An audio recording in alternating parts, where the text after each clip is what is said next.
Good evening.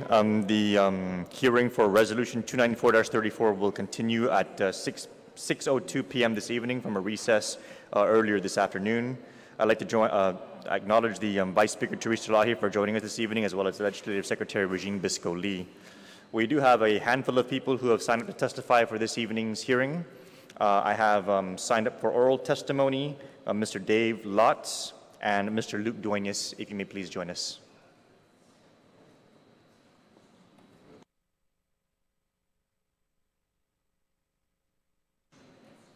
I'm sorry? Dave Luts and Luke Duenas. Yeah.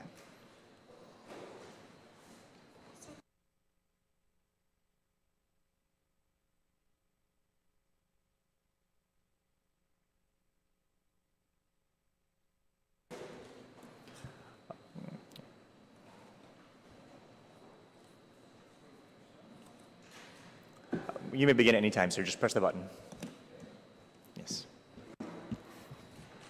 Well, good evening, Senators. I'm Dave Luts. I'm a resident of Chico.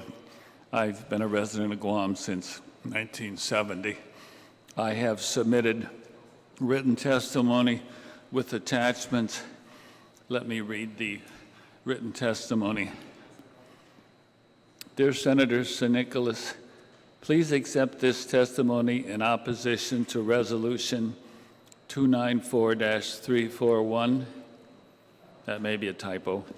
This resolution, if adopted, will be viewed as an abdication of future decision-making regarding our island to the Pentagon and not by the people of Guam.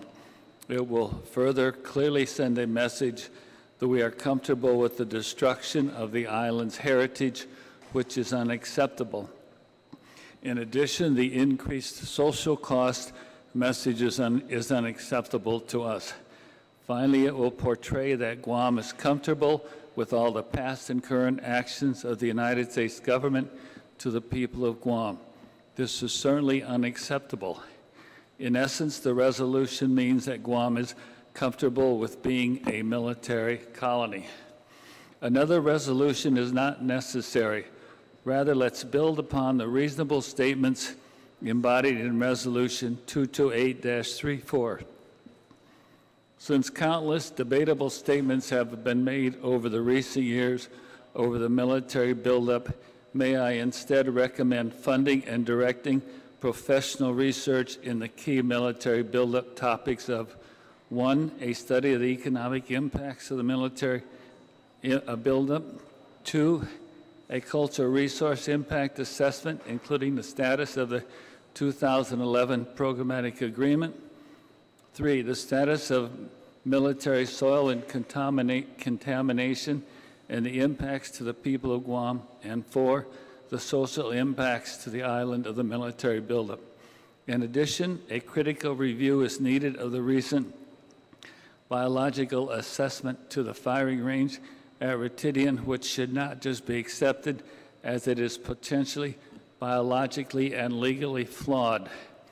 I am also attaching some recent articles I have written on the military buildup for your review to illustrate broader concerns regarding the militarization of our island and the Mariana Islands. Sincerely, David Luts. Thank you, sir, for your testimony. We also have Mr. Luke Davis, who signed up to testify. Please press the button. You may begin at any time. Buenas and Hafade. Guadalajara Luke Davis, for the record, not in any way related to Arnold Dave Davis. Just want to make that clear. Thank you so much, Senators, for being here tonight. I'd like to recognize the indigenous people of the Marianas, the Chamorro people, for allowing me the opportunity to reside in your homeland and for allowing me to speak before you today. I am and will be forever grateful. Also, I'd like to thank Senator San Nicolas for introducing the resolution, which has again enabled further discussion about the continued militarization of the Marianas. Additionally, much appreciation goes to the other senators. We really appreciate you being here and taking the time. And also Senator San Nicolas, we really appreciate you accommodating the later time slot here. That really means a lot. Sorry, Dispensa. I'm here before you today to express my opposition to Resolution 294-34. Primarily, my opposition stems from an understanding that further militarization of the Marianas will irrevocably and unjustly harm these islands and their inhabitants. Also, I'd like to counter or offer differing perspectives to some misleading information that is being presented as part of this resolution. Lastly, I'm hoping to make a personal appeal to you, Senator San Nicolas, to other island leaders, and to the general public, in the hopes that your hearts and minds will open and see the danger that is before you here. Based on all available evidence and utilizing documents prepared by the military themselves, this buildup poses a significant threat to the long-term viability of Guam and the Marianas as a homeland for the Chamorro people. To be sure, the very reason why we are here this evening is because U.S. military personnel have committed heinous crimes, including rape, murder, assault, among others, against the civilian population of Okinawa. Also, construction and operation of U.S. bases has degraded their natural environments, and aircraft noise and low flights have caused undue stress and fear. In response to these threats, the Okinawan people have responded with consistent protest against the basing of tens of thousands of U.S. troops. In response to the protests, the U.S. entered into an agreement with the government of Japan to have the bases and troops relocated to places like Guam and elsewhere. I'm so sorry to the senators, everybody listening at home, and to everybody listening here. I know we all know this, but it's really important to say it again. Anyway, so my apologies for taking up so much of your time. To be sure, at this very moment, and because Japanese civilian was killed by a drunk U.S. service member, all military personnel located in Okinawa and Japan have again been banned from purchasing or consuming alcohol on or off base, and the military personnel of Okinawa are forbidden from leaving the base indefinitely. That just happened 2 days ago. So right now, all of the personnel in Japan, including all the tens of thousands of troops, 25,000 of them on Okinawa, are generally locked inside of the base for their own good. This is just the latest incident of a consistent pattern of behavior by U.S. military personnel in Okinawa. Indeed, it's kind of a cultural pattern that's kind of existed within these select units in Okinawa. My mom was a U.S. Service member. She served in the Navy for 20 years. I'm not talking about people like my mom. I'm not talking like about the National Guard troops here. I'm not talking about these people. I'm talking about these very young, some of them are teenagers, 19 years old, 20 years old, 21 years old, super physically fit, right? They have lots of money, expendable cash. They just got these enlistment bonuses. They're in a place far away from their home. They're living amongst a population where the people don't look like their mothers, don't look like their sisters. And just for whatever reason, in this place, in Okinawa, by these select troops, the ones they want to sit here are the ones they want to sit here. They just have done horrible, horrible things for decades. Okinawa Governor Takeshi Onaga, who strongly opposes the expansion of U.S. bases in Southern Island Prefecture, stated after learning of the incident that, quote unquote, it's the same thing over and over again every time. I'm speechless. Last month, it was a U.S. helicopter that crashed 300 meters from a civilian home. Indeed, the three women from Takai, who just recently visited, a week before their visit, the helicopter crashed right near one of their homes. Anyways, and that's something that they've been living with day in, day out. Anyways, and then last year it was a murder of a 20-year-old woman. It just goes on and on. I don't really want to bring up every single incident. We would be here for a very long time. This resolution mentioned the agreement between Japan and the United States, but is silent on the reasons for the realignment or buildup in the first place. This disparity must be corrected to provide the people an honest view as what is in store or what could be in store. What is included as evidence in the resolution is a recent news article praising the economic impact of visiting military personnel who are quoted as saying that they have enjoyed their time visiting, quote unquote, the Strip and, quote unquote, the bars while on Guam. I would concede that Club USA, other strip clubs, prostitution houses posing as massage parlors, and businesses that sell alcohol likely made lots of money and enriched their owners. However, I don't understand why the news articles that followed in the visiting ship's wake, were excluded. Quote unquote, visiting sailor arrested in connection with damaging hotel store property. He was super drunk, 3 a.m., Nico Hotel, knocked over some merchandise. Police were called, resisted arrest. The police had to take him down forcefully. I personally am no saint, me, myself, Luke Davis. I've done horrible things. I've done things I'm not proud of. So I'm saying all these things, but I'm not saying that the individual service members themselves are bad. I'm not saying that at all. I'm saying as a collective group and what they've done shows a consistent pattern of behavior that is likely to be replicated here. It's just something that needs to be known, and in this resolution is not. It's silent. The resolution is silent of this. Another article not included in the evidence of this resolution is entitled GVB North Korea Threats Cause Decline in Guam's Tourist Arrivals.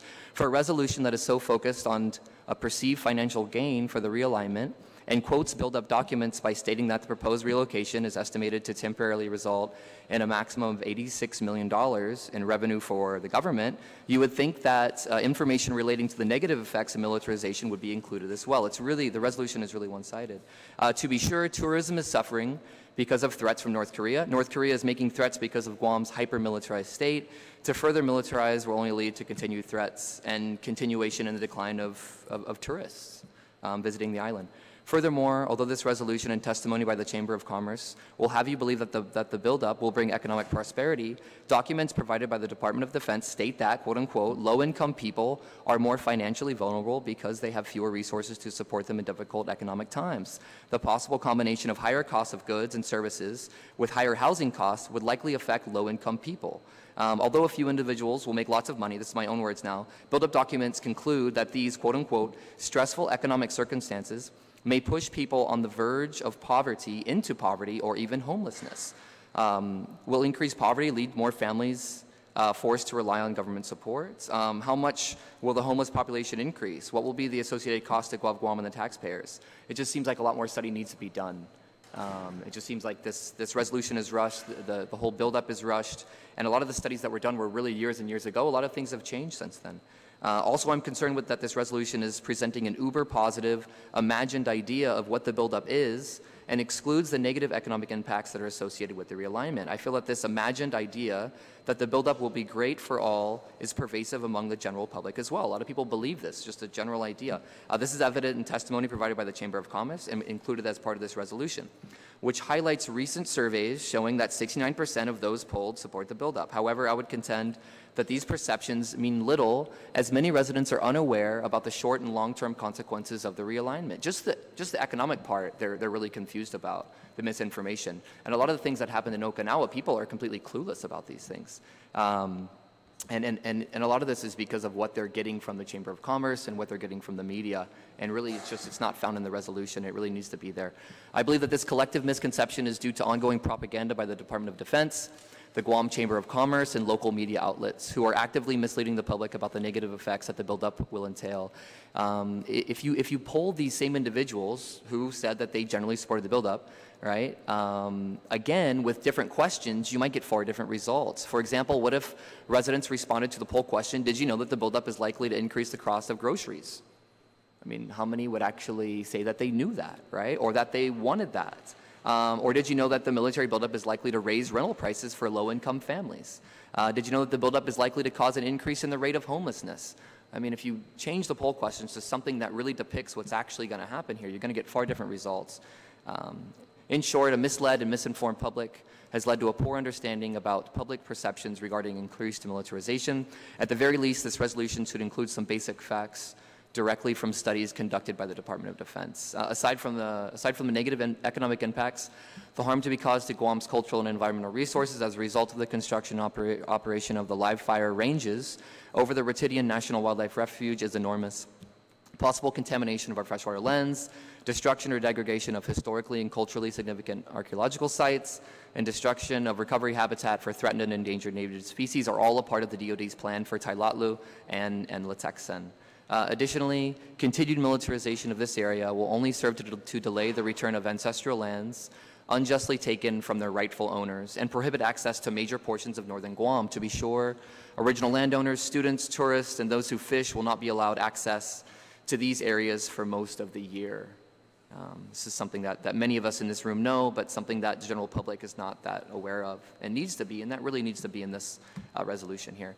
As mentioned by many concerned residents before me, and according to studies conducted by the Department of Defense, quote unquote, there would be more adverse effects from operations under Alternative 5, talking about Tailatlu and Latexen, than any of the other alternatives. The military is going with what they say is the worst option. Again, we've heard this many times. Additionally, DoD studies have also concluded that, quote unquote, feelings of social and psychological marginalization and injustice may arise from taking, destroying, and restricting access to land and heritage associated with the live fire training range complex will occur. Why is this information not included as evidence in the resolution? Recently, in defense of the United States' vote against the United Nations resolution for Guam self-determination, A U.S. representative stated, quote unquote, "The U.S. has a sovereign right to carry out its military activities in accordance with its national security interest." With this statement, it is evident that the Department of Defense is concerned only with the security of the United States, the 50 United States, of which Guam is not a member, and okay with sacrificing the cultural and environmental resources of its territories. With this, anyways, so at the end of the day, and I'll spare you the rest of this, good.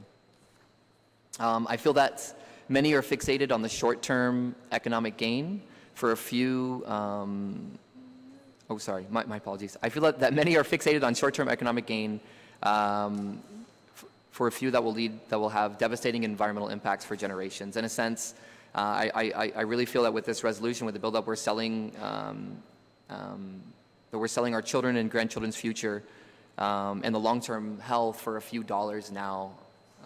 It's really how I feel. Thank you so much. Thank you, Mr. Luts and Mr. Davis. Do any of my colleagues have any questions for this panel? No questions? No. Thank you very much. Thank you. I have also signed up Cara Flores. And one moment, please. Zita Pangelinan and Antonio Sablan. Am I missing anybody? Barbara Benavente. Okay. Will you be providing oral testimony? Please join us. Okay, but we don't have indicated here. Sabina Perez. I'm just going to indicate on the sheet oral testimony and not in favor. And Ms. Barbara Benavente, oral testimony. Is there anybody else who is present that we have not called? Okay, first on the list in chronological order. 1, 2, 3, 4. 1, 2, 3, 4. Ms. Cara Flores.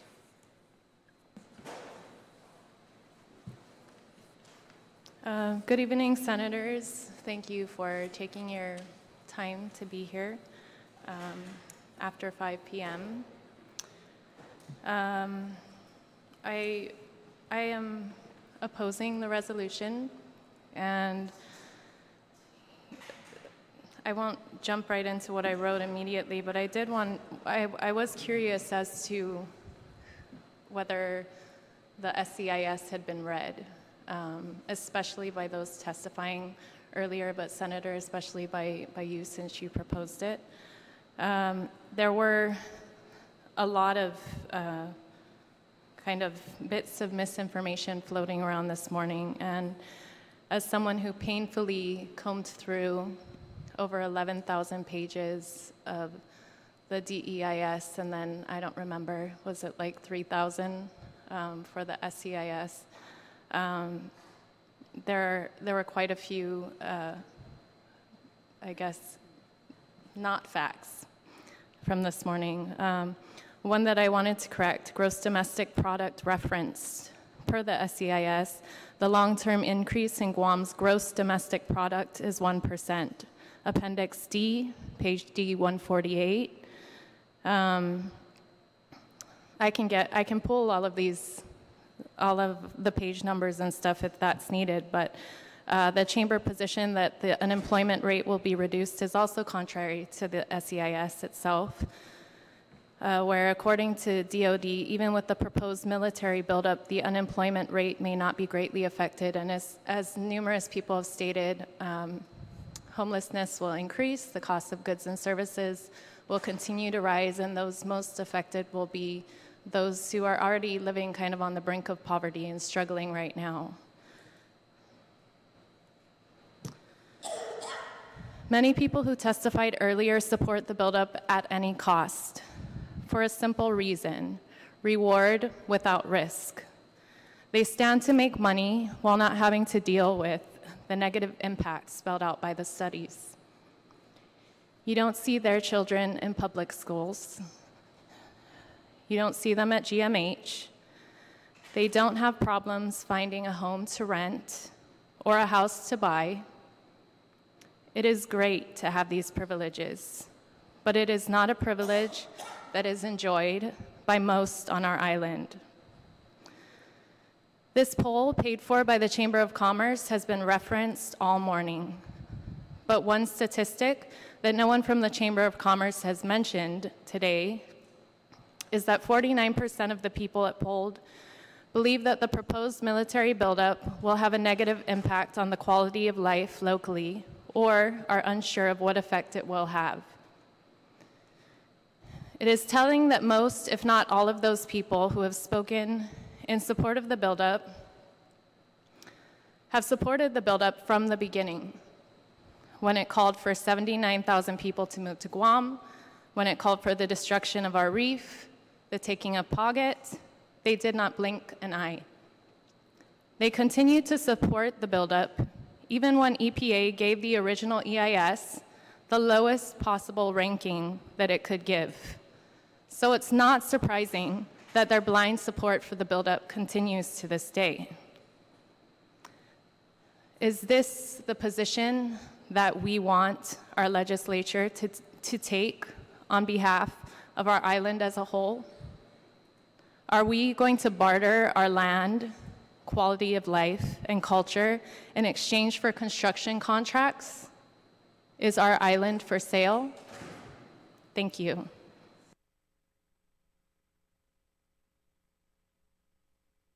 Thank you, Ms. Flores. Ms. Zita Pangelinan.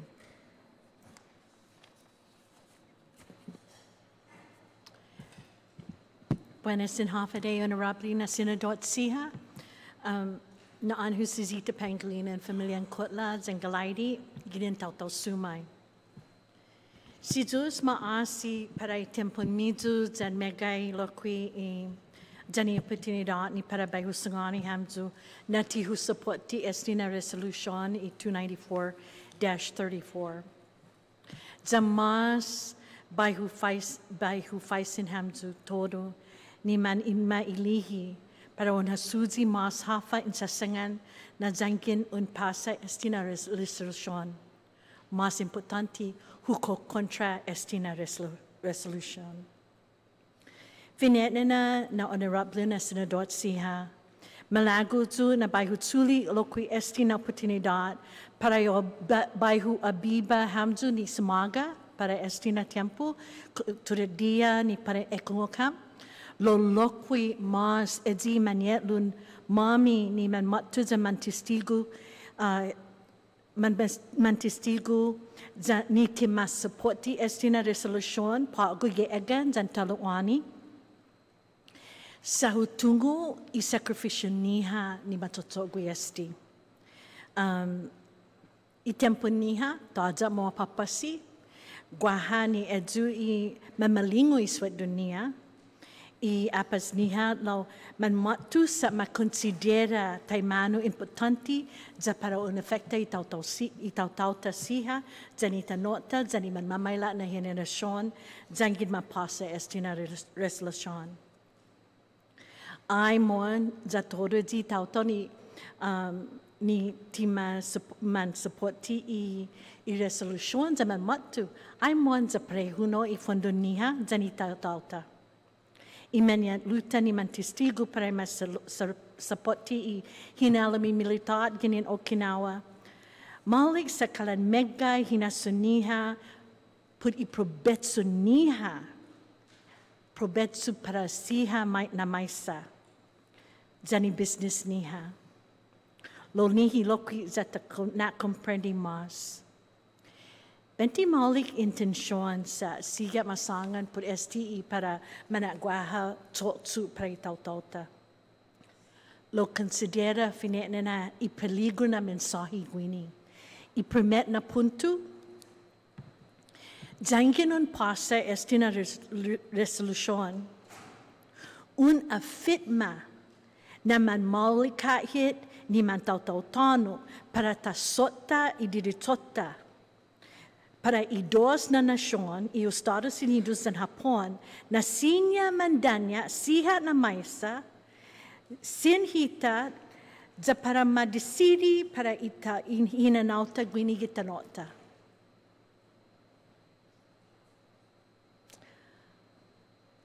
Ko inhingo kenau, ko comprendi na kada aksyon in tsetsegwi za una fifitma na hunggan hun supporti na dos na nasyon za taigwit gilamasa za madisisiri pahita.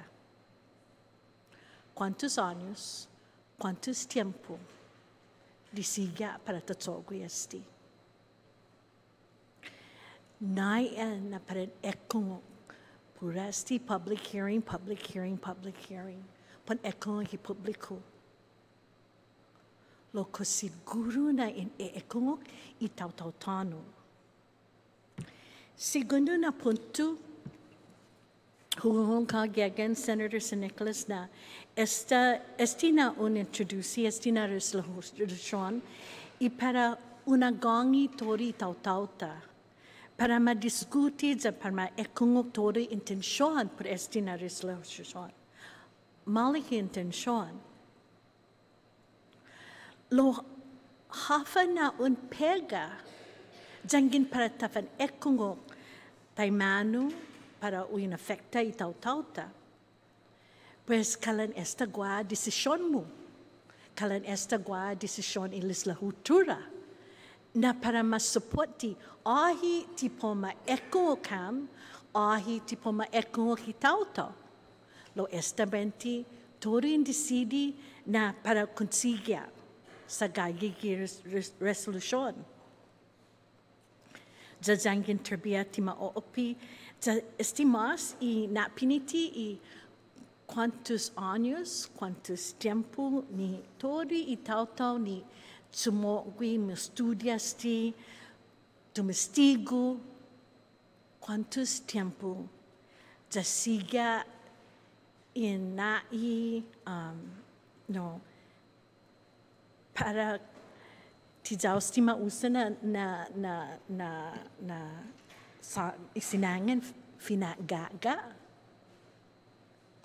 los estigi y cuántos viajes, cuántos años, cuántos tiempo, cuántos documentos ni mafitma, manahalom ni todo in man malati taw-tawta, in man hinas in taw-tawta, ni masasangan peligro esti na hinanaw. Para η comunidad, para esta cuantos biay di masasangan por este y peligro por ihanom, y saluta, y bineno, y timanagagasgas todo esta y hafa mata sucedi giralatsa por i militar. Dadistipago timanagagasgas. Nayan na para un fanatsu para todo lo que hita ni taw-tawta.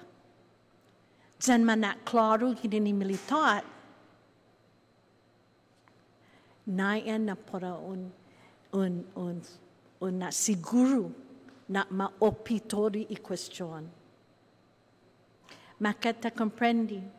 Desmit na testigo anay matutuhon ni plano. Megay na question, historia, puri man tayo gini ni business, jan otro na nasyon, ni man tayo itaw-taw, jan itano, gi islan, gi Marianas, i Micronesia, jan lokui otro na ciudad. Makata comprendi, jasigi hat da sonic mo na. Hafa naman inalululahit. Jangin timan alulula imilitar para uma opihit ni tori questionta. Pues hafa na tatsotsone kestimona. Hamzu ni taw-tawta. Hamzu ni man ta ilihi. Bulan in pasalista gwinigi esti na resolution pur hafa matsogwi distiki tinituhun. Lo hafa na taigwi gilistan mizu, todo lo kui actividad, ni taw-tawta, ni tumogi man manatsu, jama question. Mongi jurnalista gesti na resolution. Pwede ha, Pwede ha, mananay tayo, mananazutu na mababa ihinasunmizu, jata ti jaun ekunga, lo para unsota lokwi. Imina atnyaw, padjankin sustu hamzu, put ibotu para iman mailat na eleksyon. Kosinya put favor, unsote enaw na hinasu, jamas considera hafa masasangan ni tautauta, puri diritsota, janimina lekta para tanota. Munga put favor man sustu, sa jangkin man honestu hamzu, jangkin magahit na gagi imanali hitautauta, teniki malik todo mona. Estudia y megay na informasyon ni mapresenta kita hamzu. Por favor, hasuzi jan gia hamzu, gi honesto jan gasgas na banda. Maka lo baba jan na agang hafa in sasangan, japut hafa i desisyon para minaulik itautauta jan intanota. Jan na claro jan honesto. Kumu man tautautano hit, kumu famagu ini tautautano, kumu man nona jan tata hit, kumu man gwelu jan gwela hit, kumu gwini gita nota megay man matsatsanda hit, puri hiningeta. Jan megay lokwi matsatsanda hit, satisinya makomprendi isininteta. Ni man tautautano. Mas manamasi mega gi mismo tautauta mutatsanda hit satima comprendi gini manu hit na mananatsu hit pagu gini gian fin sa estigui intention ima educa hit ana man halum hit gi eskwela nia para ta sotta hiringeta ta sotta linguahita ta sotta iriritsota jaman halum hit para ma contratori hiringeta ni man tautautano. Mafat nagwi hit ni mastat kilo na paraminali itano itautauta na puri guinahan salapi. Guinahan ni gagigi bangku. Lo tatungo ha nahita ni tautautano ti enaw mas preciso. Mas preciso iguinahata iguinahan guahan. Hasuzi por favor, jandankluna si Diyos masi. Thank you, Senora. We have next Ms. Sabina Perez.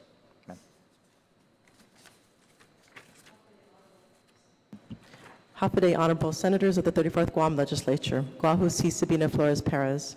I'm providing testimony as an indigenous woman of Guahan who is deeply concerned for the plight of our people and the fate of our homeland during this time of hypermilitarization without the consent of the governed.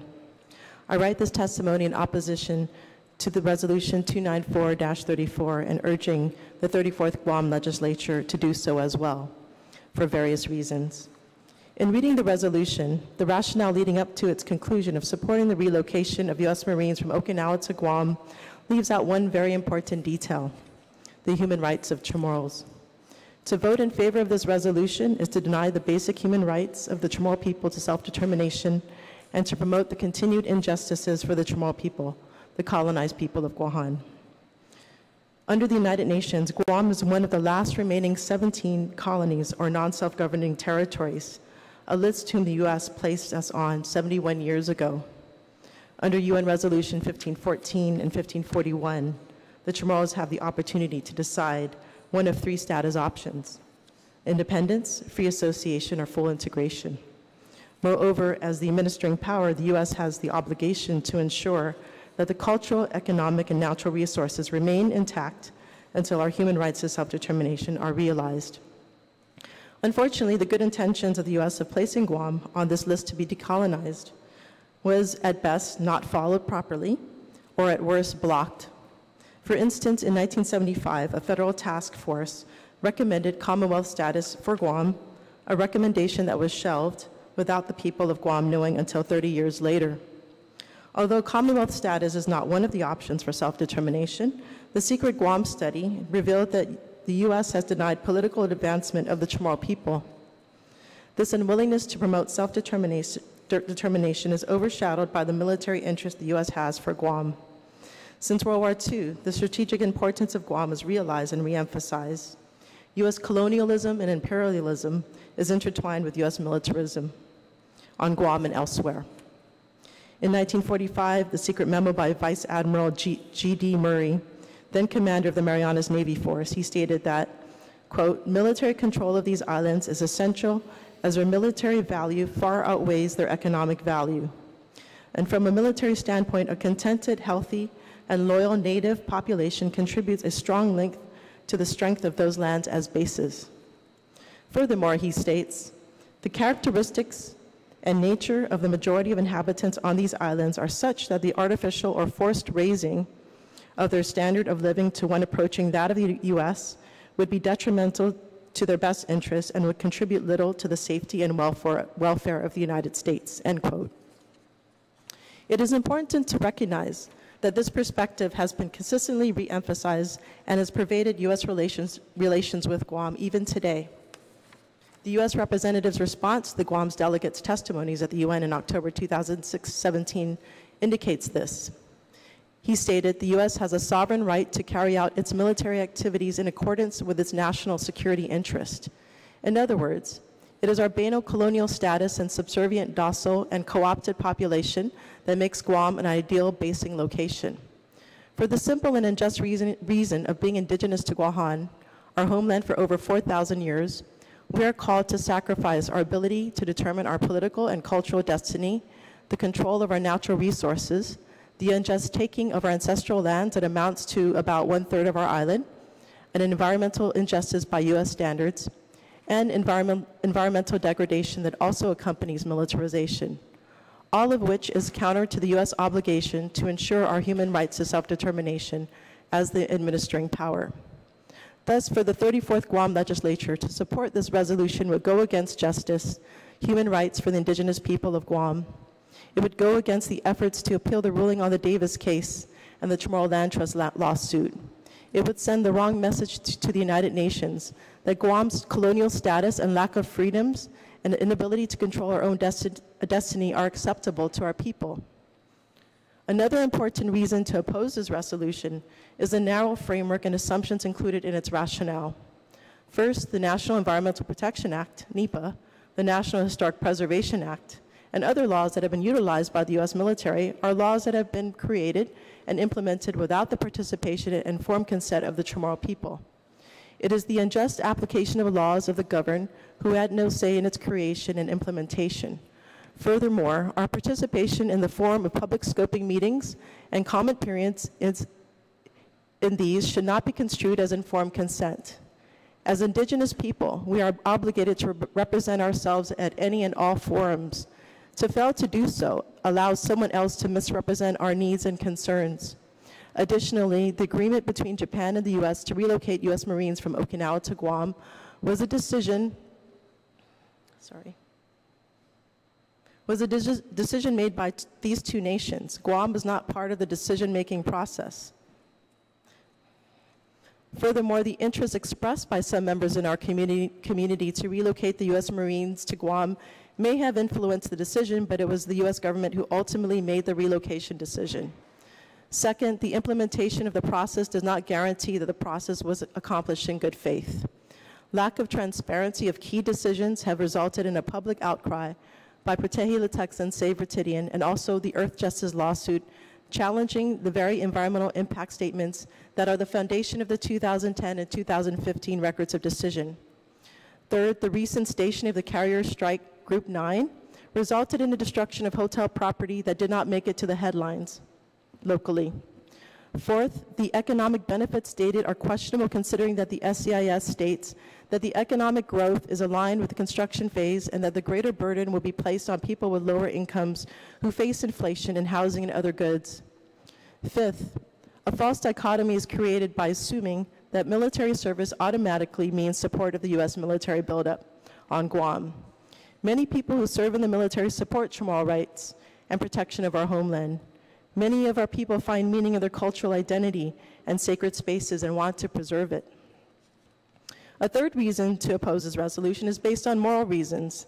The expansion of military training of our land, sea, and space is accelerating the skills of warfare and making Guam a forward base in which U.S. military can strike out at other countries, thus making us more of a target. We know from history and the stories of our parents, grandparents, and relatives the horrors of war. My uncle, who joined the U.S. Navy before World War II, was at Pearl Harbor at the time of the bombing. He suffered both physically and psychologically. It is in memory of him and all my ancestors that I feel the responsibility to ensure that we never go to war again and to do everything in our power to prevent war. The tools of warfare will not guarantee peace.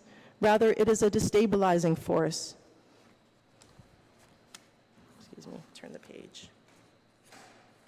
If we are to learn from history, we must rather accelerate our skills in diplomacy, build trust and understanding with our neighbors. We are all in it together. We are all connected. True peace and security should be based on ensuring that our lands, water, air, food are free from contamination, and it supports our population for generations to come. Fourth, as you have heard the testimony by Senator Hope Alvarez Cristobal earlier, the invitation and acceptance of the military relocation also has unintended consequences because of the adverse impacts to human health from the high volume of contaminants that are used in all facets of military operations. Many of these chemicals are unregulated, and the health impacts are not known until decades later. No amounts of vigilance can prevent this, mainly because the U.S. laws protecting citizens do not integrate the precautionary principle, and regulatory governmental capacity is insufficient to keep up with the rapid industrial development of chemicals. For all these reasons, I urge the 34th Guam Legislature to stand up for the human rights of the Chamorros and the well-being of all citizens of Guam by rejecting Resolution 294-34.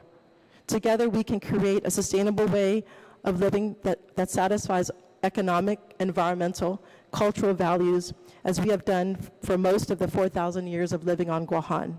Situas Masi. Thank you, Ms. Perez. We have also signed up to testify Mr. Antonio Sablan. Senor. Afterday, Senador Buenas. Nahanno si Antonio Sablan. Matto probi quintusiam julo, be quintusiam ju gezi colonizers na linguahe no bisangania fenena did a little story. Anderson Air Force Base belongs to my mom's family. They took it from my family, and at the time of the taking and the compensation my mom received, back then, if she had taken that money for the proceeds of 1 acre of land and go right across the street to a little store, my mom would have finished the proceeds from that 1 acre of land that they paid her, and she could not walk out of the store with 12 dozen of chicken eggs. Does it sound like we got screwed? Or my mom really got it? And it is just not the Otero family, but guess what? It happened all over the place. Our Chamorro people really got it, really got shafted by an imperialist government that came over here to rescue us, per se, liberate us, but they ended up really liberating our land away from us. It's a self-serving. Think of the Guam police, that if somebody, a robber or intruder comes to your house and then they surrounded the house, and then they finally overpowered the intruders, and they came to your house and they started pointing, this living room and this kitchen, from now on you're restricted. This is ours. Here's a few dollar bills.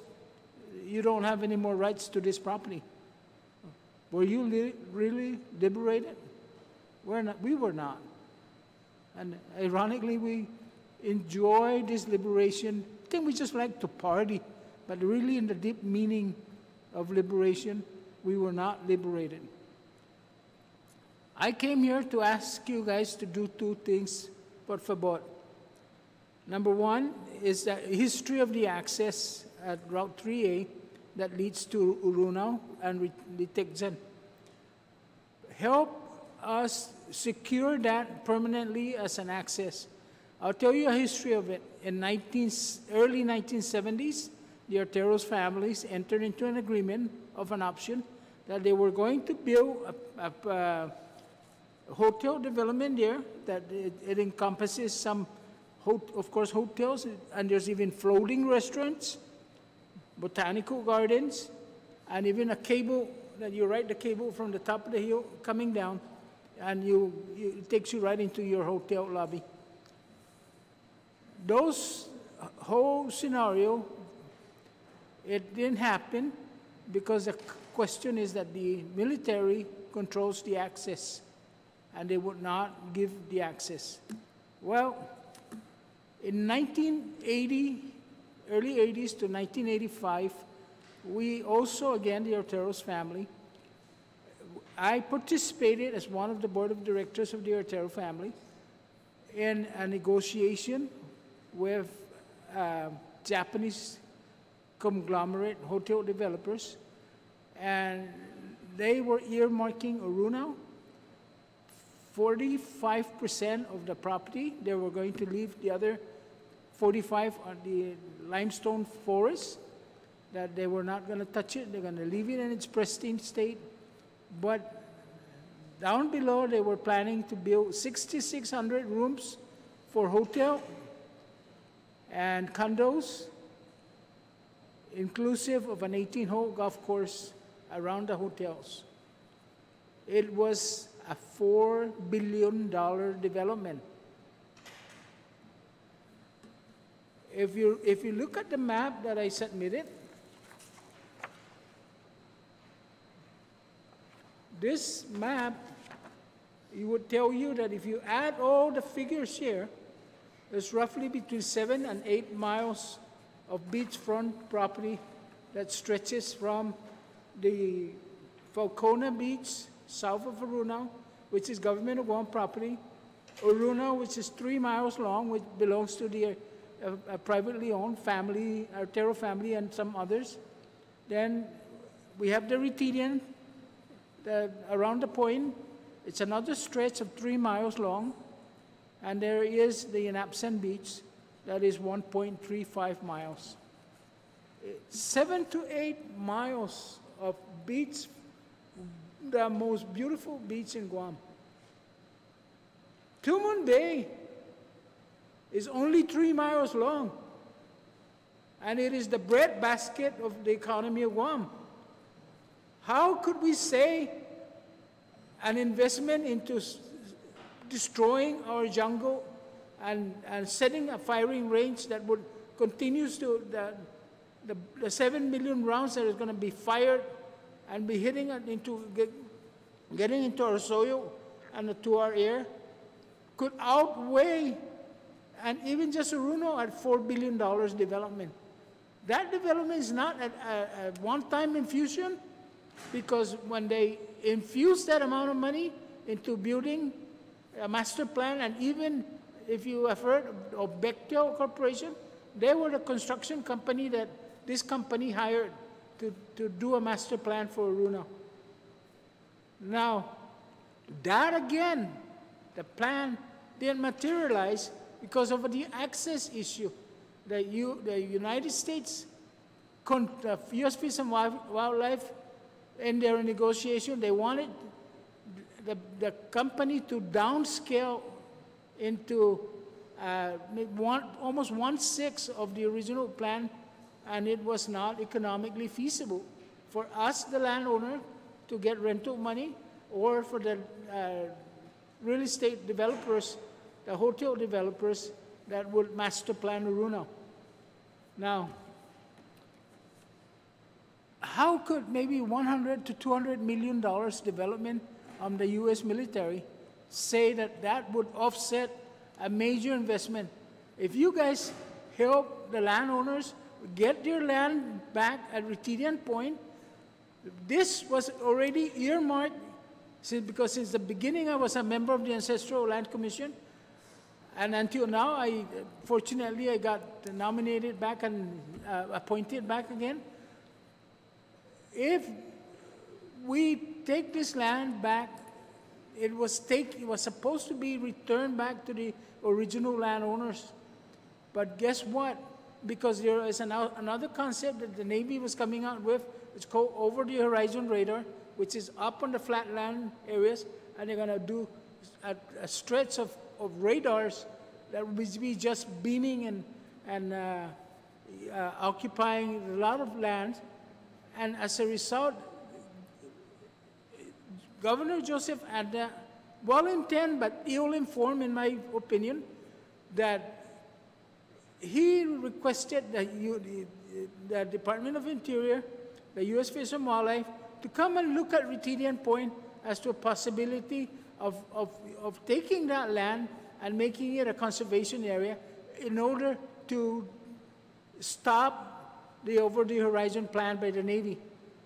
They succeeded, but guess what? They destroyed the hopes and the prayers of all the original landowners at Retinian, because they never got their land back.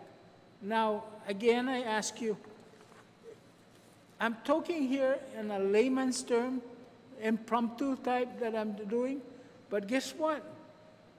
I don't see, if you take 7 to 8 miles of beachfront property that could be master planned, that would benefit the future of Guam for decades to come, how could that be offset by a firing range up on top? Believe me, if you put a firing range, all of this all of these beaches that are down, nice pristine beach from, west of Taragi all the way down to Focona Beach. This is up to Double Reef. It really potentially, that is the future breadbasket of Guam. Please think about it. Please consider that, because that is, we're going to kill this thing if we do this firing range.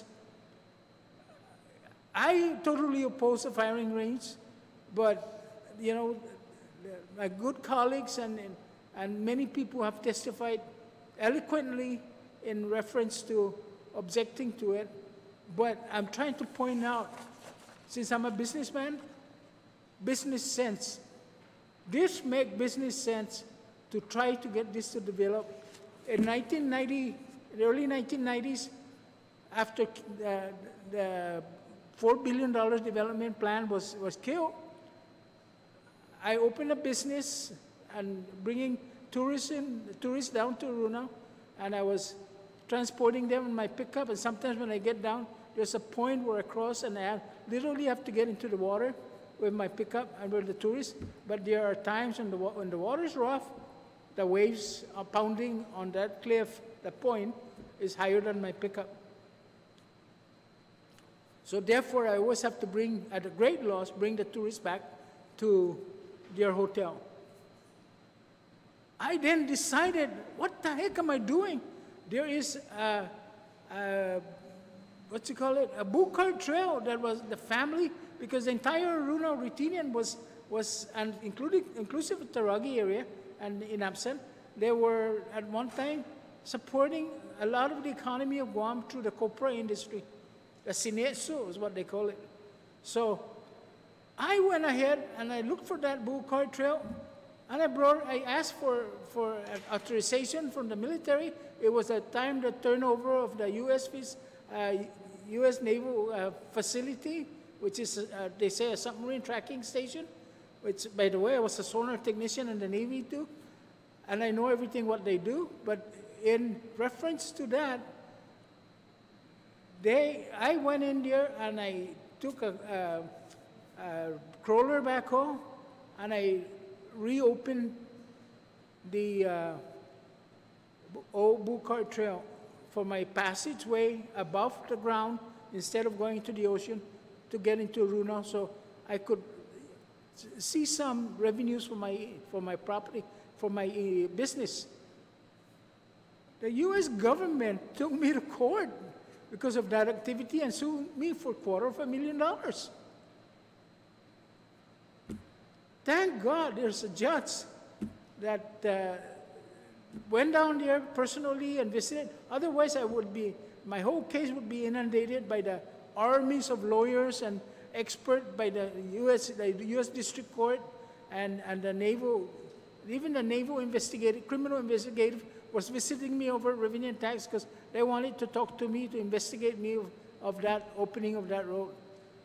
In 1962, when they condemned Aruna, which I own a little part of Retidian too, they were ordered, the U.S. District Court back then ordered them to provide access to that little sliver of land that I have an interest on. So using that interest, I used that to get to that land and just bounce into Aruna. It was, maybe just God was with me in doing that process, because it did really hit that point, and then I'm riding to Aruna. The judge ordered the U.S. government that I should be given an access to the 24/7 access where I could open and fix my road. Prior to that, if I go down there to Retidian Point, there's a gate that they would allow me with an access. If I'm not there by 7:30 in the morning, I'm locked out. I can't go in. If I'm coming out and I'm not there at 2:30, I stayed in. I'm locked in, and I can't go out. So and there are many times when I get suspended, 30 days at a time, because I raise my voice. I want to get out or I want to go in. And I get suspended that I cannot access. And guess what? I had a business running, and I had several employees participating in the economy of Guam. And guess what? They could go in, and they're not the landowner.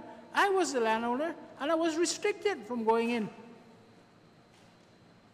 Well, in truth, that was their order, but they never stopped me because I'm just too much of a radical person. Okay?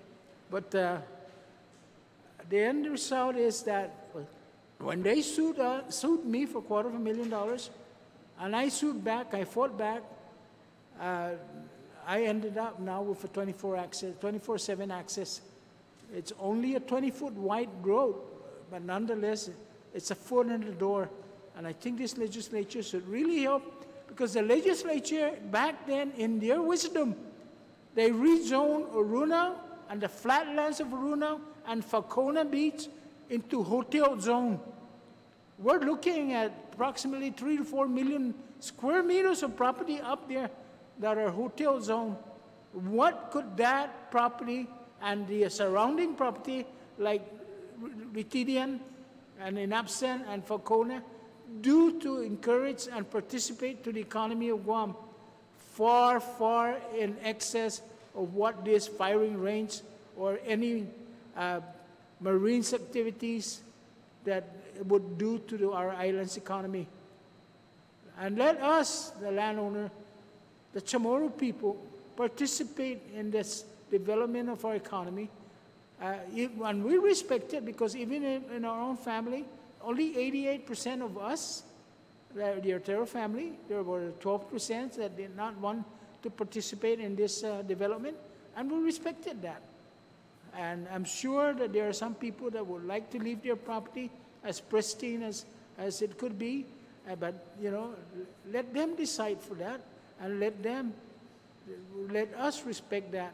But in true honesty, for the future, the economic development of Guam, the next breadbasket of Guam is the Retidian Point. So please don't kill it, and help us instead open it and get it developed so Guam could prosper from it. Si Diyos Masi. Thank you, Mr. Sablan. We do have another individual who signed up to testify, Mr. Manny Cruz. Are you present, Manny Cruz? He indicated written testimony, but the staff slipped me a note that he actually wanted to provide oral testimony.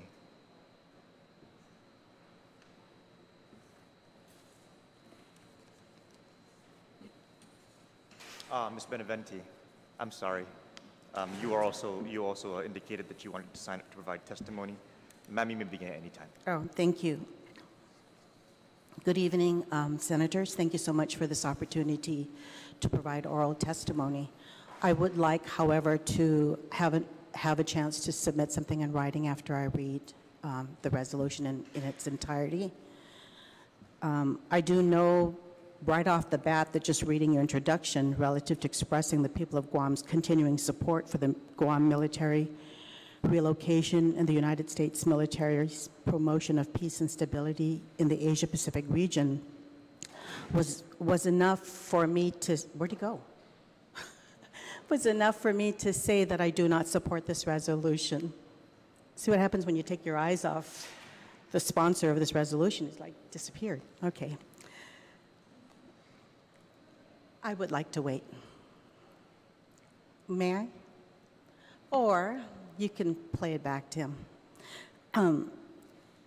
I didn't come, again, prepared with a written statement, but a lot of thoughts and concerns come to mind. One is that this is really misleading. This resolution is not an expression of the people of Guam's continuing support. I don't think that is well known yet.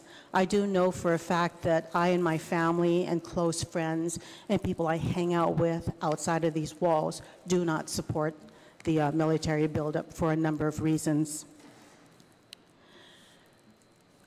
I come from a family, my name is Barbara Nicolas Benavente, I go by Bobby, and I come from a family of educators and law enforcers, and several members of the family who were retirees of the Navy who continue to serve in the military, and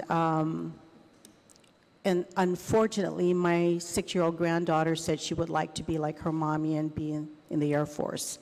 So I took her outside for a beating. Just kidding. The thing that comes to mind is that we've learned so much from our parents and grandparents. We learned so much about the importance of protecting our land and protecting our waters and supporting one another as family, as members of this community, as members of this island. And I see more and more that that isn't happening. I don't have statistics in front of me. A lot of that was presented, all the important data. And I do believe that the data does show the great potential for more harm than good, with an increased population of military personnel, with the proposal to build the live fire training range. I read statements about one Guam, and I'm thinking, what is this? One Guam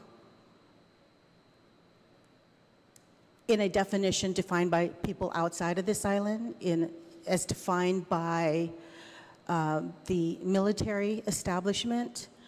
I think about the Dodea schools. If we're one Guam, why is there a separate school system for dependents of the military? I think of one Guam, and yet during my career work with the Guam Behavioral Health and Wellness Center, trying to get a good understanding of the reasons behind the high rate of suicide on this island, that we could not get any information in terms of data from the military on how many people have killed themselves or are thinking of killing themselves, because these are the same individuals that may or may not be seeking treatment services in the civilian community for many reasons. I think about conversations I've had. During my career, I've had the opportunity of hosting Rear Admirals who work for the Health and Human Services, and we take them to different villages to meet with different different mayors, who would then explain how things have changed for the Chamorro people. As recent as 8 years ago, one of our mayors explained to one of the Rear Admirals that the population of indigenous people who are now homeless have increased significantly. And one of the reasons this mayor expressed the reasons to be is that the landowners or the renters, landlords, are now looking for military families to rent to, and therefore the local people are not in the market. They're not considered for renting homes. And this one particular mayor said that she was seeing more elder Chamorros now living in public parks. And I thought that was really sad. The rate of suicide continues to grow, or to remain at least one suicide every 2 weeks on the island. If that isn't an indication of trouble in paradise, then I don't know what is. I do know that in my career, I've spoken with many young people and adults as well, and they feel displaced. They do not feel like they are a part of this island. They do not feel that there is something to hope for, a better life. I don't believe that any of the people that we've worked with who were suicidal, or families who've lost someone to suicide, felt there was peace and stability. And so when I read this statement, you know, what peace and stability are you referring to, and for whom? Because the people who come here to testify in these halls are not comfortable doing so, in terms of telling you that they are not in support of the military buildup, that they don't want the live fire training range to be built, that the live fire training range, as it is proposed, will stop them from accessing the waters where they fish. I know, I'm tired too. This is really tiring to go through the same thing over and over for 40 years.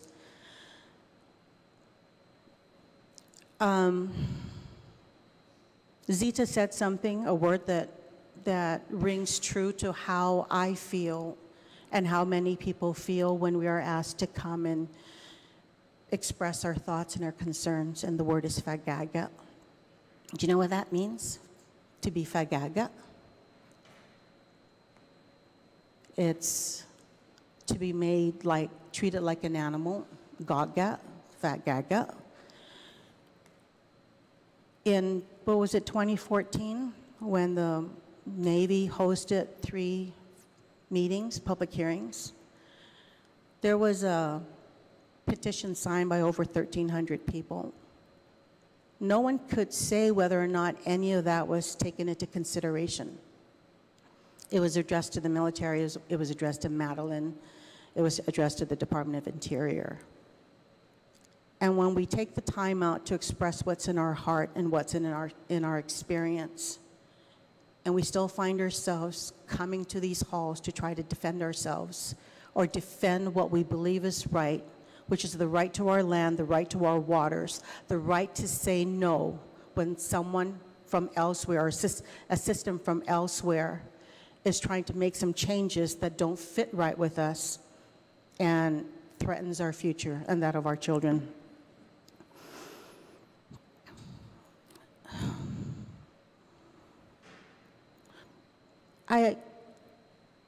I guess I just want to again restate that I oppose this resolution, and I find it surprising that this was even introduced, because I thought there was, in a previous hearing, an agreement of some sort to put a pause on it so that we can have more conversations. I have conversations on a daily, weekly basis with family and friends who do not feel foolish enough like me to come here and keep talking to this body or to others. This is not a place that feels safe. This is not a place that feels natural. If you are ever interested in meeting the villagers in a place that they will feel comfortable to speak openly and honestly, we can work something out. But please, change up this wording, because this is not an expression of the people of Guam's continuing support for the military buildup. It's not. It's not mine, and it's not my family's, and it's not my neighbors. It's not the people of Guam. It may be a few members of the Guam Chamber of Commerce, it may be you, Senator, but it's not all of us. And I don't know. I look at your expression since I walked in this door, and I'm not sure if you care to hear what we're saying, to be honest. I thought I saw a smirk when someone else was speaking. I watched your focus on other things when someone else was speaking, and I thought, is this how it's done? Because you can't do two things at one time. We cannot stand here or sit here and express how we feel, how much pain this brings to us. To have to again say, this is our land, this is our water. My husband has a right to fish. Other fishermen have a right to fish out there in the north. And that shouldn't stop. For the sake of what? Peace and stability for whom? I mean no disrespect to you, to any other senator, but I don't necessarily believe that this is a process that will work to really hear from the people in the village. And so anyway, I invite you all to consider, you know those when you're running for office and all of a sudden you're in our villages and our front door? That kind of movement, that kind of fact finding, that kind of hearing the hearts of the people who live here, whose home this is, who are not here because they're assigned to Guam for 2 years or 4 years or whatever, and then they take off and go home. This is our home. I turned 62 years old last week, Monday. I celebrated my birthday at the Texan in Arunel, and I prayed in the water. I prayed that our people have the right, our children and our grandchildren have a right to see the beauty. I pray that you see the value of what we already have, and that no more of Guam should be destroyed. Thank you. Thank you, Ms. Benavente. We have Mr. Manny Cruz, who's also signed up to testify.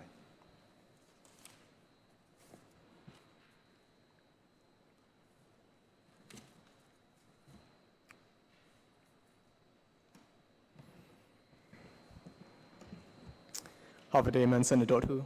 My name is Manny Cruz. I'm a former journalist and prospective PhD candidate, and I'm here to voice my opposition to Resolution 294 relative to expressing the people of Guam's continuing support for the Guam military relocation and the United States military's promotion of peace and stability in the Asia-Pacific region.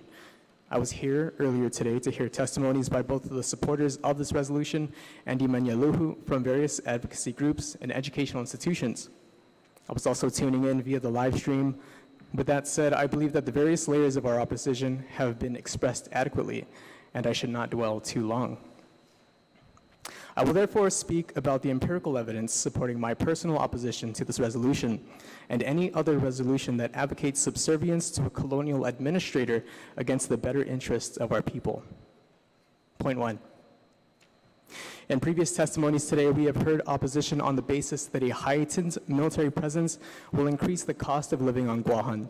Already, it is near impossible for most middle and lower socioeconomic class residents to afford housing because the real estate market caters to military personnel allowances. I'm not sure why this fact isn't discussed more openly in public discourse, but to this point, I would like to add that in my time as a reporter for the Guam Daily Post, this truth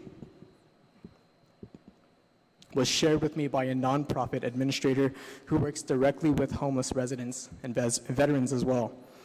WestCare Regional Vice President Juan Flores said to me on May 29th that, quote, "A big chunk of home, condo, and apartment rentals are designed to be geared toward military personnel and families, which is out of reach for most Guam residents. Even a teacher making $40,000 a year might find it difficult to gain stable housing relative to military tenants because they don't get housing allowances." Also, last year's homeless count data showed that 42% of homeless residents were Chamorro, while immigrants from neighboring islands also made up a significant percentage of that total. Essentially, this resolution supports the continued marginalization of the native people of Guam, the Marianas, and fellow Pacific Islanders. This is not a good precedent for an elected body whose purpose it is to elevate the statuses and protect the rights and opportunities of our island community. Speaking of opportunities, it has already been proven by others like Dr. Lisa Linda Natividad that the economic benefits of the military buildup, whatever they may be, are short-term and will not offset the numerous negative impacts the buildup will have, including the large-scale contamination of our main water source and the natural environment. If our people will not be able to secure stable housing, how can we expect Pacific Islander families to create stable homes? How can we expect Native children to grow and thrive in such unstable environments?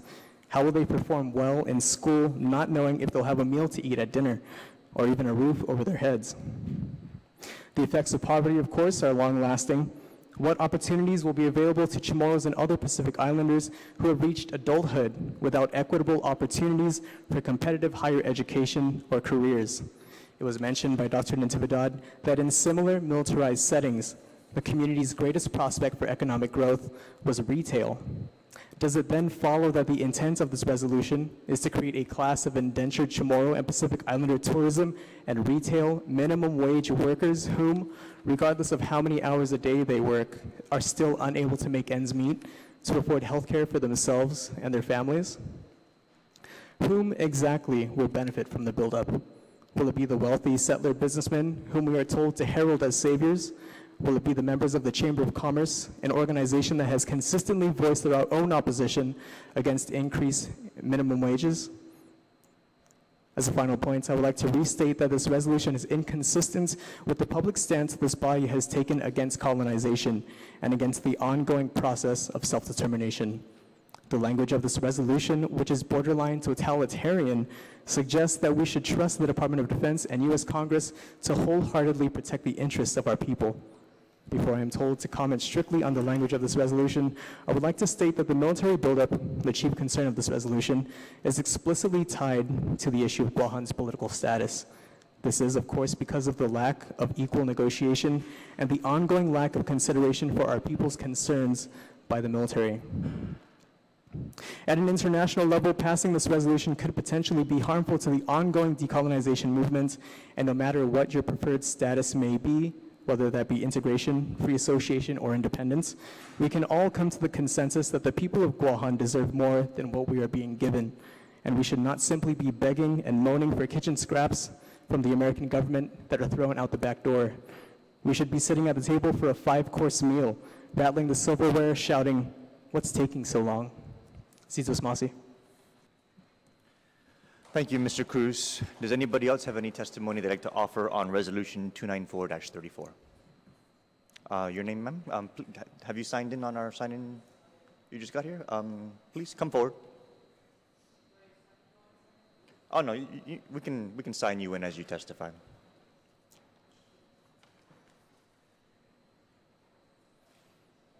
If you could just state your name for the record, and if you are in favor of or in opposition to the resolution. Hello, can you hear me? Okay. I can hear you. So my name is Stacy Yoshida, and I am in opposition of Resolution 294-34.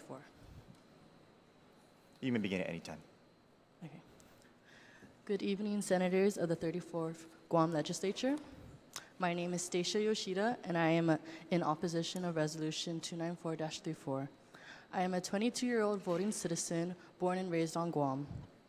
I have been following the politics on island for a few years now, and I would like to say that some of the actions being made within the legislature are concerning and dishonorable. Not all actions, but definitely some. When I was reading the first sentence of this resolution, and I'll just restate it, relative to expressing the people of Guam's continuing support for the Guam military relocation and the United States military's promotion of peace and stability in the Asia-Pacific region. So straight off the bat, when I was reading that, the first sentence of this resolution is kind of an injustice because there are both natives and people who did not even grow up on Guam that genuinely care about our island. There are people who do not support the U.S. military for good reasons. There are people on island who give so much of their time and energy expressing their opposition to the U.S. military. To say that the, quote, people of Guam support the U.S. military is negligent to those who clearly do not support the U.S. military. The second part of the resolution sentence is also concerning. It doesn't make sense to say that the U.S. military promotes peace and stability when there are historical evidence and situations that show otherwise. If the U.S. military promotes peace, then why do I constantly hear and see people who show a lack of peace? I see people who struggle to feel at peace in their lives because of the U.S. military. I see people who give so much of their time to advocate and prevent further negative impacts by the U.S. military. There are so many ways in which I see a lack of peace on our island because of the U.S. military. Those who disagree are those who possibly benefit from the U.S. military and those who are still influenced to believe otherwise. And, you know, just overall, I always hear this argument about people who are for and against and people who are opposed to the military buildup. People would say, like, oh, you're not grateful for the military? Like, you know, there are things that they do that are good. Like, yes, I agree. I feel like the argument is not that we're ungrateful for what the military, what they've done that are positive impacts, but it's also we can't just forget the fact that there's still ongoing negative impacts that the military brings. So it's like, I'm grateful that they came and saved us back in the war, you know, from the occupation camps. But also, they're still here. They're still occupying us. So that's the reality of it. We're grateful for them saving us, but they're still here and they're still, you know, mistreating us, contaminating our water. So many people have died of cancer, and there's so many connections to why they may have gotten cancer, and that's one of thing that's close to me because my grandma died of cancer, and that just sucks to see people even now who are living with cancer and they're fighting against that. It's like, how ironic is that people who have been who gotten cancer, and it could have been because of the contamination by the military, and they're fighting against the military. It's like, even though they're fighting against it, they're still like getting killed off by some of these effects. And it's, you know, I don't understand why there's this resolution that this does not reflect all of the people of Guam. Maybe it reflects, like, you know, the higher class, or the people who like have good relationships, or they don't want to be negatively impacted by the military. Maybe that's why, like, maybe they are opposed for it, but their public stance is that they're for the military, and that just sucks because sorry, it's just, I don't see how this resolution can say that the people of Guam support the military when clearly not all of the people of Guam. Some people died trying to protect the island. Some people still do. I see people who get sick and they're tired of fighting for something that is clearly should be recognized. And sometimes I even want to become a senator because I say this with sincerity, but sometimes I don't trust some of the senators. Not all of the senators. There's some senators that I greatly appreciate and they do a great job, but some of the senators I don't trust, and that makes me feel like, you know, I don't want to just complain about them. Then maybe I have to become a senator so then I could, you know, if I don't want to just keep talking about the problem, I want to help address the problem. But then I know that being a senator is a stressful job, but it's like, what? If you know that something is wrong, then you shouldn't be swayed by money or, you know, this like maybe someone's holding it against you that you need to support the military or else you're going to lose your job and then your livelihood. Like, you know, if you're generally going to stand for something, then the good will come your way. You know, like, it's okay to be scared, but you shouldn't make a decision that affects the people of Guam just because you're scared of someone affecting your livelihood. Tell people and they will support you. You shouldn't just make a decision because you're scared of what someone will do to you. I just feel like, yeah, there's a lack of integrity. Sorry, but thank you so much for holding this hearing and for, once again, listening to the actual people of Guam that, you know, have a hard time earning their cost of living, and they should be able to spend their time enjoying it with their family and their loved ones, not having to slave away at work all the time. You know, there's an imbalance in the economy, and I don't see the military being able to address that issue in a healthy and a sustainable way. Thank you for your time. Thank you, Ms. Yoshida. Is there anyone else who is interested in testifying on Resolution 294-34? Senator, is there a possibility Cosina, por favor, who faz un question? Sure, you can ask me. Sa Hafa. Hafa na introduce esta na resolution. Thank you for asking me, Senora. And I was actually going to close with a statement as to why we are here tonight. But I first wanted to give everybody an opportunity to say what they have to say with respect to the resolution, and ask my colleagues if they had any statements or comments before I close with my answer. You're welcome, Senora. I'll yield to my colleagues. Any statements or questions at this time? Yeah.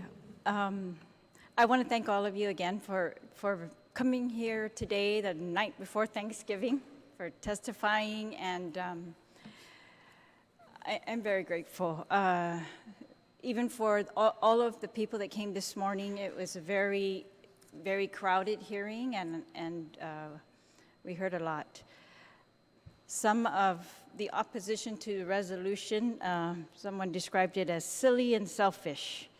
And so another person testified that he heard emotion and demagoguery.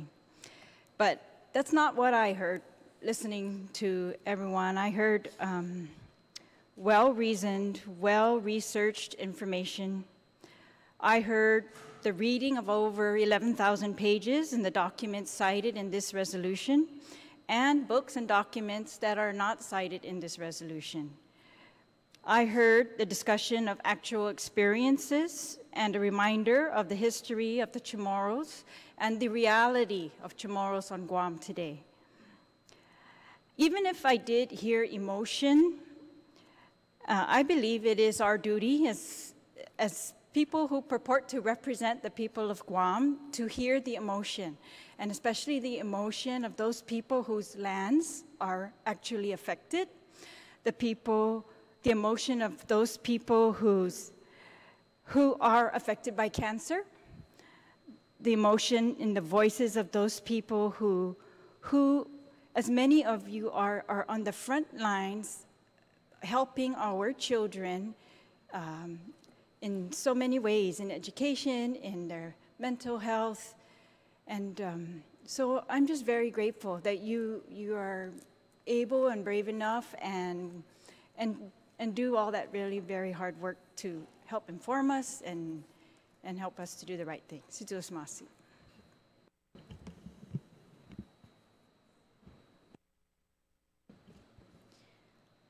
I also want to echo some of the sentiments of the Vice Speaker. I really appreciate your time and for really preparing some very powerful testimony that was shared both this evening and earlier today. And I want to thank my colleagues for taking the time to be here and to listen to you and to pay special attention to what's being shared by the public. And I think it was mentioned that coming in this space it doesn't feel natural. It's not easy to lift your voice, and I understand that. I understand that it might not be as easy as maybe sitting in your backyard surrounded by friends and family and you're very much at ease, but I really appreciate you sharing things, especially when it's difficult to say those things. We've heard from scientists, we've heard from school counselors, social workers, we've heard from business owners, insurance adjusters.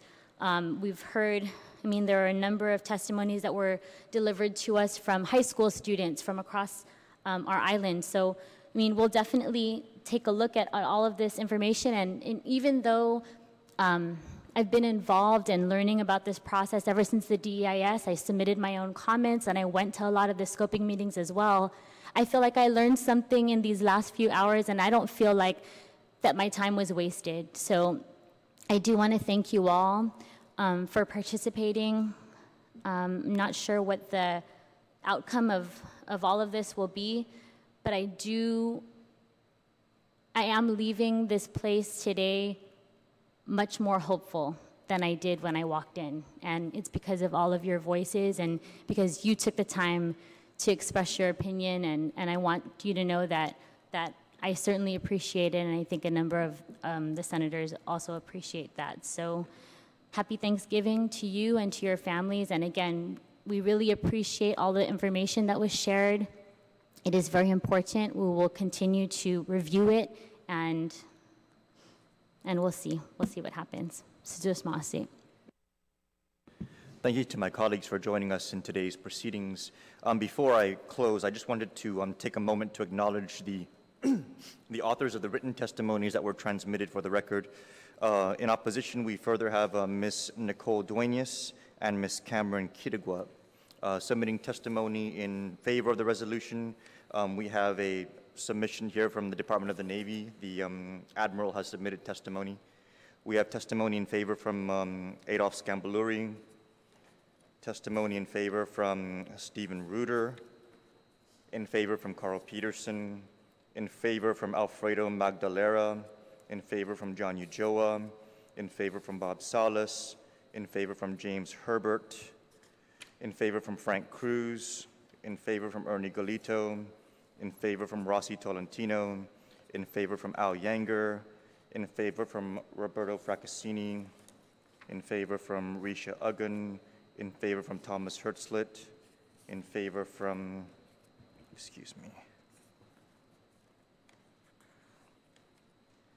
James Paulino, and in favor from Luke Murphy. Additionally, we've received over 100 testimonies, I guess you can say, from high school students. Do we know who this was transmitted from? These high school testimonies, who gathered them, who turned them in? If not, we will include them. I will like to reference them, however, as I move to my closing. Señoras y Masi para Cuestionar, this is the reason why I introduced the resolution. I have a letter here from a student. There's a whole bunch of them that was just handed over to me. Dear Mike and Nicolas, you ain't getting my support. Your resolution is a stupid one, especially because you're Chamorro too. Nah, you wrong, man. I could say more, but my friends got that down. On behalf of the legit Chamorro culture, beliefs, and values, you have been excommunicated. There's actually a whole bunch of actually quite mean letters. And this is the reason why I introduced this resolution. I can understand soliciting the opinions of our young people, but we really need to be engaging our community, and we should be unafraid to engage our community, whether we know we're going to have their support or not. And this resolution was introduced, Ms. Yoshida, not because I'm afraid of anybody, but because I'm not afraid. And the resolution speaks very specifically to supporting the military relocation, because when you introduce a resolution, you really should state clearly what the purpose is for. And the resolution includes 9 pages of the process and so many years that have brought us to this point. And the reality, as was testified to by many of our people over the course of this entire day, is that this is a less than perfect process. It's a less than perfect process. It definitely is not a yellow brick road to some magical outcome. But there are just a number of realities that we're facing that compelled me to introduce this. The first is that this process began in 2005, and here we are in 2017, 12 years later. And as much as everybody in the course of their testimony raised the desire for an alternative, even with this issue staring us in the face these last 12 years, no economic alternative has materialized. And while there was testimony presented earlier that stated that The investment into military economic development is less ideal than $1 billion into education development or $1 billion into healthcare development. The reality is we do not have $1 billion coming to invest in those other industries. We don't have $1 billion coming to invest in any industry. As a matter of fact, our only other industry that we have here on this island, tourism, is, as of the news tonight, October is down about 7.4%. So when it comes to the question of how are we going to be able to meet the ongoing demands of our people to be able to provide opportunities for them, they are few and far between. The other issues that were brought up were some of the direct quotes from the SCIS, and it's just one of those things that I just sit back and, you just got to take note of. The entire process has been so transparent that they've even included statements that are constantly quoted to challenge the military relocation. The assessments have been so thorough that there is, in fact, a number of items that you can raise to call into question whether or not this military relocation is something that's going to be positive. One of them, though, that's repeatedly cited that I think needs to be clarified, although there were a number, and I would hope to be able to review the testimony and be able to provide further clarity as we debate this item going forward. But one of them was the SCIS section that states that the military buildup could result in additional people falling into poverty. I think it needs to be clarified. That is not a symptom of military development. It's a symptom of development. Whenever you have any kind of economic expansion and prices rise, it has the potential to cause those who are at risk to suffer further. And so whenever you're dealing with any kind of development opportunity, you need to acknowledge the fact that there's going to be an at-risk community that will be affected. I think going into this eyes wide open on something like that is something very healthy for us to do. And there's just a number of other occurrences that I think are getting, they're getting pegged to the uniform really more than they should be. It's unfortunate that we had that incident up at the hotel with the individual who ransacked the store. That was somebody who drank too much. And really, that was also an establishment that overserved alcohol to somebody who really shouldn't be having any. And that's an example of how we also need to do a better job at enforcing alcohol beverage control laws. As a matter of fact, last term I introduced a bill that got vetoed that would have created a deputies program for our ABC alcohol beverage control unit, and they would have been able to deputize our own people to be able to enforce our alcohol laws. It's unfortunate when we have these kind of incidences because, as some people say, it ruins it for everybody. But just as, some individual who was a service member of drinking makes everybody look bad, so too does that end up pegging everyone else who, whether we try to target you based on where you work or where you're from or, anything else like that. It's just a little too easy for us to try and blame it on a group. And it's unfortunate. When I researched the DUI history here on Guam, when I saw that story about the DUI in Japan, the first thing I did was I looked back and I said, how often have we had these kind of DUI incidences on Guam? And we have with service members. I think back in 1995 there was one. And as recently as just a few years ago, there was an individual who unfortunately had a motorcycle accident, and it wasn't clarified as to whether or not that individual was intoxicated. But one of the realities is that whenever you have a population increase, you're going to have an increase in crime, and you're going to have an increase in people not doing what they're supposed to do. That isn't symptomatic strictly of a military buildup, it's just symptomatic of what happens when your population increases. And that's also the case, too, when you actually evaluate the data with respect to the unemployment rate and how the military buildup and the unemployment rate would remain unchanged or barely move. But that's because the unemployment rate is calculated based on the number of individuals who are residing on the island.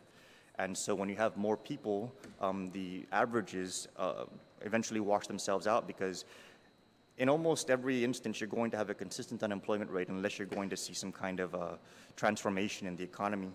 And that's ultimately what this resolution was speaking towards in terms of all the different work that's gone into it. And when I receive these kind of letters from students, it kind of underscores the concern that I have, because we may agree to disagree on whether or not this is going to be good for our community, but we should not be inflaming our young people and all of our people to the point where they're writing almost hate mail to people who are taking a certain position. I always get a little disappointed during hearings when people make ethnic references or racial references and telling people to go home.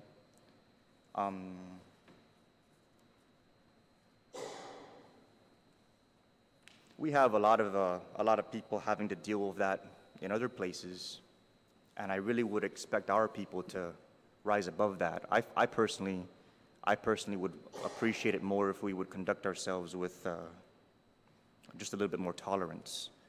And when these kind of issues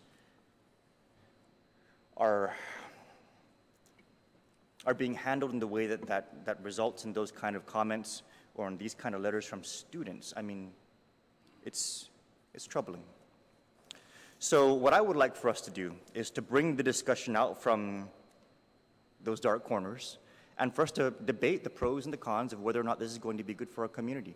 Item by item, line by line, talk about the risks and talk about the opportunities, and to have our leaders on this island stand up and make very clear where they stand and why. That way, when our people go and vote, and when we have a legislative body that makes up the desires of our community, it's going to be reflective of exactly what our people want, knowing full well who they voted for based on a clear understanding of where they stand. And I think that that's the most valuable thing we can do for this community. We can just be honest with you. So that's just one of the many reasons why I've introduced this resolution. I'm looking forward to bringing this to the floor and having a very lively debate with my colleagues and allowing all of them and myself the opportunity to vote on this measure so we can clearly see where everybody stands and clearly understand why.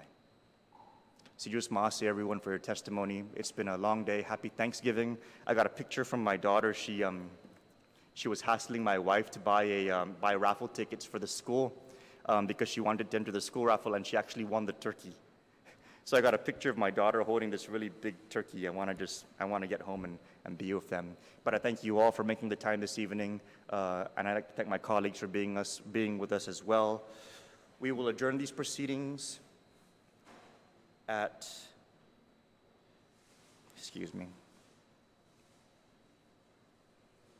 7:44 this evening.